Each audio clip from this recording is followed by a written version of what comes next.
திமுக கூட்டணியில் இப்போதான் பிரச்சனையே ஆரம்பம்.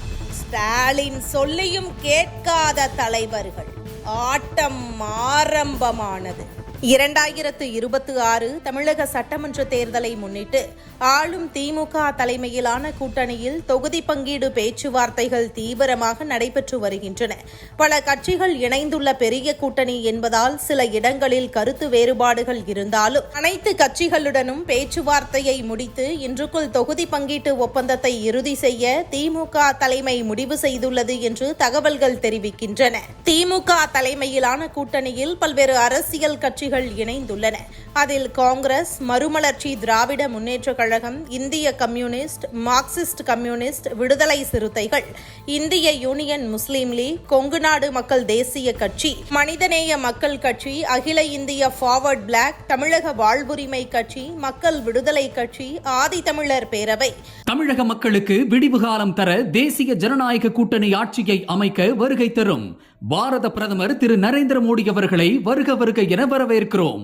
மக்கள் நீதி மய்யம், தேமுதிக, எஸ்டிபிஐ, மனிதநேய ஜனநாயக கட்சி, முக்குளத்தோர் புலிப்படை, கொங்கு இளைஞர் பேரவை, திராவிட வெற்றி கழகம், புதிய திராவிட கழகம் உள்ளிட்ட பல கட்சிகள் இடம்பெற்றுள்ளன. மொத்தமாக சுமார் 26 கட்சிகள் இந்த கூட்டணியில் உள்ளதாக கூறப்படுகிறது.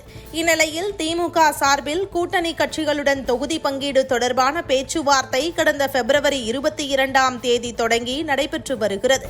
இதில் முதற்கட்டமாக காங்கிரஸ் கட்சிக்கு 28 தொகுதிகள் ஒதுக்கப்பட்டிருப்பதாக தகவல்கள் வெளியாகியுள்ளன. அதேபோல் இந்திய யூனியன் முஸ்லீம் லீக் மற்றும் மனிதநேய ஜனநாயக கட்சி ஆகிய கட்சிகளுக்கு தலா 2 தொகுதிகள் வழங்க ஒப்பந்தம் செய்யப்பட்டதாக கூறப்படுகிறது. இதற்கிடையில் தேசிய முற்போக்கு திராவிடர் கழகம் கட்சிக்கு கூடுதல் தொகுதிகள் வழங்கப்படுவதாக தகவல் வெளியானதை தொடர்ந்து கூட்டணிக்குள் சில கட்சிகள் அதிருப்தி தெரிவித்ததாக கூறப்படுகிறது.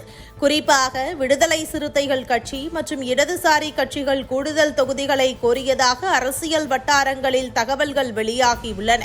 இந்திய கம்யூனிஸ்ட் கட்சி தலா 6 தொகுதிகளுக்கும், விடுதலை சிறுத்தைகள் கட்சி 8 தொகுதிகளுக்கும் உடன்பாடு ஏற்பட்டதாக தகவல்கள் வெளியாகியுள்ளன. இருந்தாலும் மார்க்சிஸ்ட் கம்யூனிஸ்ட் மற்றும் மதிமுக ஆகிய கட்சிகளுடன் இன்னும் இறுதி முடிவு எட்டப்படவில்லை என்றும் கூறப்படுகிறது. இந்த நிலையில் மார்க்சிஸ்ட் கட்சி மற்றும் மதிமுகவுக்கு தலா 4 தொகுதிகள் வழங்க திமுக தலைமை முடிவு செய்திருப்பதாகவும் தகவல்கள் வெளியாகியுள்ளன. எனவே கூட்டணி கட்சிகளுடன் நடைபெற்று வரும் பேச்சுவார்த்தைகளை விரைந்து முடித்து இன்றுக்குள் தொகுதி பங்கீட்டு ஒப்பந்தத்தை இறுதி செய்ய திமுக தலைமை முயற்சி மேற்கொண்டு வருகிறது என்பது குறிப்பிடத்தக்கது. ஆனால் இன்றுக்குள் கூட்டணி கட்சிகளுடன் பேச்சுவார்த்தை இறுதியை எட்ட வாய்ப்பு இல்லை என்றே கூறப்படுகிறது.